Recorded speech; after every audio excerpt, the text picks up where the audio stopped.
ನಮಸ್ಕಾರ. ನಾನು ಪಕ್ಕದಲ್ಲಿ ರೇವಂತ್ ಅಂತ ಒಂದು ಅದ್ಭುತವಾದ ಸಾಂಗ್ ಕಂಪೋಸ್ ಮಾಡಿ ಶೂಟ್ ಮಾಡಿದ್ರು. ಪರಿಸರ, we have the power to save planet.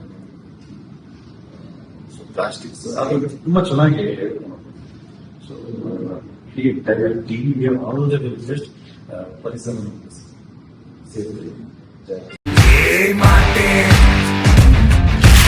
Silent ಆಗಿ ಅಟ್ಯಾಕ್ ಮಾಡೋ ಸೈತಾನ್ ಅಂತಾರೆ, ಇನ್ನಿಲ್ಲ ಅಂತ ಎದ್ದು ಭಯ ಬೀಳ್ತಾರೆ.